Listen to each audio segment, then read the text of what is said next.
Hola, buenas tardes. Mi nombre es Alexander Tipantuña, estudiante de la Universidad Central del Ecuador de la Facultad de Ciencias Administrativas. Esta vez les vengo a presentar costos estándares.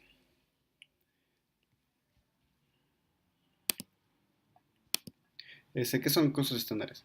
La contabilidad de costos es interna y se utiliza para medir los costos de producción de algún producto o servicio y en consecuencia medir eficiencias, tomar decisiones en cuanto a la producción, organización de la empresa, proveedores de materias primas o servicios para la empresa, personal, etc. La contabilidad de costos también se usa para generar y establecer el costo estándar o estándar de producción para las empresas. A continuación se describe lo que es un costo estándar. El costo estándar es un costo presupuestado que se basa en niveles de eficiencia normal. El costo estándar se desarrolla con base a los costos directos e indirectos presupuestados. Y el costo estándar es una medida de la que tanto debe costar producir una unidad de producto o servicio simplemente bajo condiciones de eficiencia, es decir, sin desperdicios, tiempos ociosos, etc. El costo estándar es un producto, está compuesto por los costos de componentes requeridos para elaborar dicho producto. Eso como introducción. Ahora vamos a realizar el ejercicio número 6.11 de Zapata, donde dice que vamos a tener las, los tres elementos de los costos, que es materia prima, mano de obra y costos indirectos de fabricación. Aquí tenemos que para realizar la materia prima, mano de obra y los costos indirectos de fabricación, vamos a utilizar unas formas. En estos ejercicios vamos a utilizar estas siguientes fórmulas que son de variaciones, precio y de las variaciones de precio, cantidad y la variación neta. Para la variación de precio tendremos que la variación de precio es igual al costo estándar menos el costo real unitario y por la cantidad de, de, de los productos. Y la variación de cantidad va a ser el costo estándar menos el costo de la compra y por la cantidad que se consume. Y para la variación neta vamos a sumar dichas cantidades. Bueno, empezamos. Tenemos como primer paso hacer una tabla. Tenemos que hacer la hoja de especificaciones, en donde vamos a poner a la cantidad unitaria y la cantidad total. Según el ejercicio, ya tenemos todas las cantidades ya distribuidas, por lo que tendremos para acero, ángulos, madera y tubos. El acero y los ángulos vamos a utilizarlo para hacer escritorios, mientras las maderas y los tubos va a ser para hacer mesas. Tenemos en cantidad 100, cantidad unitaria 11,30, cantidad total 11,30. Aquí para sacar este resultado hay que multiplicar la cantidad por la cantidad unitaria.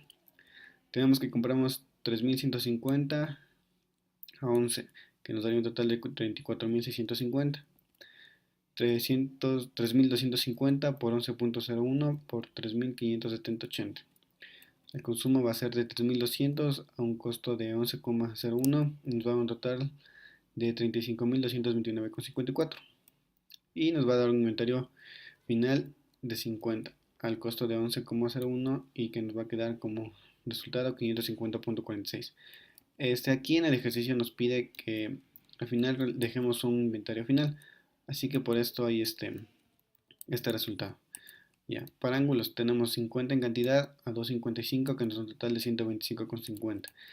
Compraríamos 8, para la compra tendríamos 8.375 por 2.44, que nos da un total de 2418.25. Para el consumo utilizaremos 8.400 a 2,41 y un total de 20.484,78. Y como ya les dije, el ejercicio nos pide que dejemos un inventario final que nos haría para los ángulos 25 por 2.44 y nos daría un total de 60.17. Ahora vamos a madera. En madera comenzaríamos con cantidad con 80, cantidad unitaria 6,5 y cantidad total de 520. Para la compra, para realizar los productos sería 1.400 por 6.39 y nos da un total de 8.945,74. Y el consumo va a ser 1.440 por 6.40 y nos da un total de 9.209.94. Y para El inventario final nos pide que dejemos 40 a 6.40 y nos da un total de 255.84. Y finalmente para tubos. Para tubos tenemos la cantidad por los 2.8 y por los 84, que sería el total. Entre la compra tendríamos 5.585 por 2.56, que nos da un total de 14.311,88. Y para el consumo va a ser 5.600 a 2.56, que nos daría un total de 14.357,42. Y para el inventario final que nos pide sería 15 a 2.56, que nos da un total de 38.46. Procedemos a utilizar las fórmulas en donde tenemos la variación de precio para el acero, que sería A11 menos 11.01 y por la cantidad que sería 3.200, que nos da un total de menos 29,5384,615. Para variación de cantidad tendríamos como cantidad 3.200 menos los 3.200 y por 11, que nos daría un total de 0 en variaciones. Y la variación neta, que sería la suma de ambas, que sería de menos 29.54 más el 0, que nos daría un total de 29,54. Ángulos. Variación de precios. Sería un total de 2.44 por menos 2.44 por 8.400. Esto nos daría un total de menos 5,58833827,9. Para la variación de cantidad tendríamos 8.000 menos 8.400 a un precio de 2,44, que nos daría un total de 975.2. Para la variación neta solo tendríamos que sumar los 5.58 menos 975.20, que nos dio un total de 980.78. Luego pasamos a madera. Para madera en el precio tendríamos 6.39 menos 640 por 1440, que sería la cantidad, que nos daría un total de menos 8.574771,665. Luego pasamos a variación de cantidad, en donde tenemos la cantidad de 1.280 menos 1.440 a un precio de 6.39 y que nos da un total de menos 1.022.37419. Y variación neta sumamos ambas, menos 8.57 más 10.022.37, que nos da un total de 1.080.95. Y finalmente los tubos. Para los tubos tenemos en variación de precio 2.56 por 5.600 y nos da un total de menos 7.10426526. Y variación neta tendríamos un total de 710, ya igualmente realizando la variación de cantidad que nos da total 0, por lo que en la suma solo tendríamos la cantidad correspondiente de ahí. Luego pasamos a mano de obra. En mano de obra tenemos, según el ejercicio que nos explica, los tiempos y las actividades que vamos a realizar. Por ejemplo, aquí tenemos la primera actividad, corte y doblado. Como segunda actividad tenemos pintura y terminado. Y aquí nos dan unas desviaciones que debemos tomar en cuenta como mejoras para realizar la hoja de especificaciones. Entonces, en mano de obra tendríamos corte y doblado 30 minutos, soldadura 45 y terminados 20. Entonces tendríamos la tarifa real, que sería 0.58 por 2.5, que nos da un total de 14.59. Tendríamos las tasas estándar, que sería 0.54 por 2.5, que nos da un total de 135. Eso utilizaremos para las fórmulas. Tenemos las horas, que son 58 por 2000, que son 2000 pupitres, que nos da un total de 1166.67. Después tenemos el 0.54 por 2000, que es 1083.33. Y aquí tendremos las variaciones de la tarifa y la variación neta. Luego pasamos a cada actividad. Tenemos la actividad número 1. La actividad número 1 sería 0.50, el corte y doblado 1.083 los minutos 0.54. Entonces utilizaremos la mano de obra con sus respectivos datos y utilizaremos la fórmula. Y las fórmulas que vamos a utilizar aquí van a ser la variación de tarifa, es la tarifa estándar menos la tarifa real por las horas reales. Y para la variación de la eficiencia tendremos las horas estándar menos las horas reales y por la tarifa estándar. Y para la variación neta tendríamos que sumar la variación de la tarifa y la variación de la eficiencia. Aquí ya tenemos realizados cada una de las operaciones. Y al final tendríamos en la variación 121.52, en la variación de la eficiencia 112.87 y variación neta menos 234.37.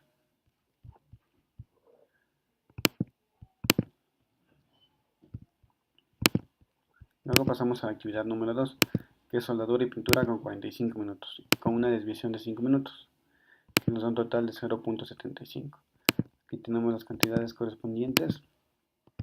El tiempo efectivo sería de 2.375, el tiempo real 2.5, y nos daría una variación de tarifa del primero, que como ya les dije la fórmula es tarifa estándar menos tarifa real igual a hora y por horas reales, que nos da una variación de la tarifa de menos 208.33. Y para la variación de la eficiencia serían las horas estándar menos las horas reales por la tarifa estándar, que nos daría un total de 197.916667.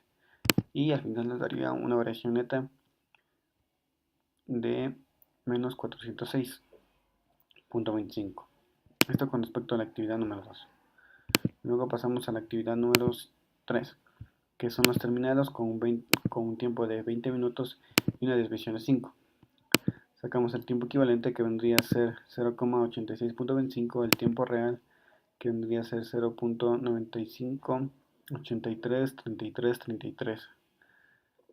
Tenemos entonces los 20 minutos que equivalen a 0,33, los 5 minutos que equivalen a 0,4166666667, con un total de 75 y un total de 0.375.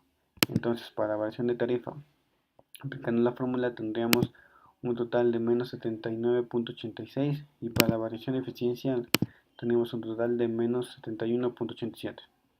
Procedemos a realizar la variación neta y al final nos daría un total de 151.73. Esto con respecto a mano de obra. Ahora pasaremos así.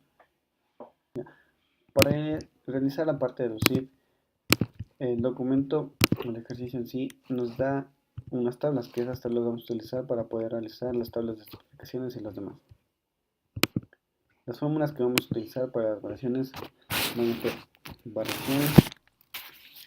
variación en tasa de los SIF variables igual a tasa estándar de los SIF variables menos las tasas erradas de los SIF variables por las horas reales de mano de obra directa. Por eso hay que tomar en cuenta que para realizar los SIF debemos primeramente realizar la mano de obra para tener los datos que vamos a utilizar en las fórmulas de SIF. Luego tendremos como segunda fórmula variación en la eficiencia de los SIF variables, que sería igual a las horas estándar permitidas menos las horas reales. Estos de las horas estándar vamos a sacar por medio de las tablas que nos proporciona el ejercicio y por la tasa estándar de los SIF variables. La fórmula número 3 sería variación en los presupuestos de los SIF fijos, que sería igual a los SIF fijos presupuestados menos los SIF fijos reales. Y la variación en la capacidad de los SIF fijos, que sería igual a las horas estándar permitidas menos las horas presupuestadas por la tasa estándar fija. Y por último tendríamos la variación neta, que igual que las otras solo tendríamos que sumar las respectivas variaciones que nos hagan. Entonces, este primer cuadro tenemos ya realizado en las hojas de los ejercicios, donde está planteado el ejercicio. Entonces tenemos los pupitres, que son 3410, la tasa de los pupitres estándar, que nos da un total de 2.41, y multiplicando nos da un total de 8223 y 11.781,72. Luego para las horas presupuestadas tendríamos 4.400 y 4.400. Y la tasa estándar de ciclo escritorio de 1.87 y 2.68, que nos da un total de 8.223 y 11.781 correspondientemente. Luego pasamos a la hoja de especificaciones. Aquí ya tenemos resumidos los datos. Básicamente tenemos que llenar esta tabla, pero para llenar estas tablas tenemos que ir por cada uno de los elementos para sacar las variaciones. Entonces tenemos las órdenes de producción, orden número 1 que son de pupitres, que son 10.000, luego 500, luego 850, que nos da un total de 1850. Luego tenemos las horas estándar permitidas, que son 1705, 852.5, 596.75 y un total de 3154.25. Y la hora real vendrían a ser 1000, 1450, 1000 y 3450. Luego tenemos la orden de los escritorios. En orden de escritorios teníamos como orden número 1 400, orden número 2 200, orden número 3 150 y nos da un total de 750. Y para hora estándar permitida teníamos 2200, 1100, 1100 y 825 con respecto a la orden 1, 2 y 3 correspondientemente. Y nos da un total de 4125. Luego tendremos la hora real de 2000, 1000 y 1800 y un total de 1480. Luego pasamos al cuadro de la tasa real, en donde tenemos la clase, si es que son variaciones o fijas, tenemos que es variable, variable fija, que es vendría a ser el MPI, el supervisor, la electricidad y la alimentación. Y como variable tendríamos 5.900, 2.250 y por fijo 5.205 y por variable 3.700 y de la alimentación 3.100.5, que nos da un total de variable de 11.850 y fijo de 8.305.5. Luego vamos a las horas reales, que son 3.450, tasa real 3.43, y las horas de escritorio 4.800 y la tasa real de escritorio es 2.475. Luego también tenemos 3.450, 2.41, 4.800 y 1.71 correspondiente a los fijos y a las variables. Luego hacemos las variaciones de los pupitres, y aquí están las fórmulas ya establecidas, que es la variación tasa SIV variables, tasa estándar SIV variable menos tasa real SIV variable por hora real de mano de obra directa. Tenemos que sería un total de 3.46 menos 3.43 y por 3.450, que nos da un total de 69.092. Luego tenemos la variación de eficiencia de los SIV variables, que serían las horas permitidas menos las horas reales por la tasa estándar de SIV variable. Tenemos la variación de eficiencia de los SIV variables, que nos da un total de 3.154.25 menos 3.450 y por 3.45, que nos da un total de menos 1.021.83. Después tenemos variación presupuestada de SIV fijo, que sería SIV fijos presupuestados menos SIV fijo real. Y la variación sería 8.223 menos 8.305.5 con un total de menos 82.5. Luego la siguiente fórmula, que es variación de la capacidad de los fijos, que son las horas presupuestadas estándar permitidas menos las horas presupuestadas y por la tasa estándar fija, que nos da un total de menos 4.477.96, que es la operación de 3.154.25 menos 3.410 por 202.40. Y por último tenemos la variación neta, que ya les dije que se suman cada una de las variaciones, que al final nos da un total de menos 1.513.37. Luego pasamos a los escritorios. Tenemos variación tasa SIV, variación SIV variables, tasa estándar SIV variable menos tasa estándar real SIV variable por las horas real de mano de obra directa. Tenemos un total de 2.68 menos 2.97 y por 4.800, dándonos un total de 1.002.72. Luego variación de eficiencia de los SIV variables, que son las horas permitidas menos las horas reales y por la tasa estándar del SIV variable, que sería 4.125 menos 4.800 y por 2.65, que un total de menos 1.807.42. Luego variación presupuestada SIV fijo, que es SIV fijos presupuestados menos SIV real, que sería 8.223 menos 8.305.5, que nos da un total de menos 82.5. Luego variación de la capacidad de fijos, que son las horas estándar permitidas menos las horas presupuestarias y por la tasa estándar fija. Y nos da un total de variación de la capacidad de fijos de menos 513.96, que es la operación de 4.125 menos 4.400 y por 1.87. Y ya para finalizar sacamos la variación neta, que sería la suma de todas las variaciones correspondientes y que nos da un total de menos 1.401,08. Eso con correspondencia al ejercicio número 11. Gracias por ver este video.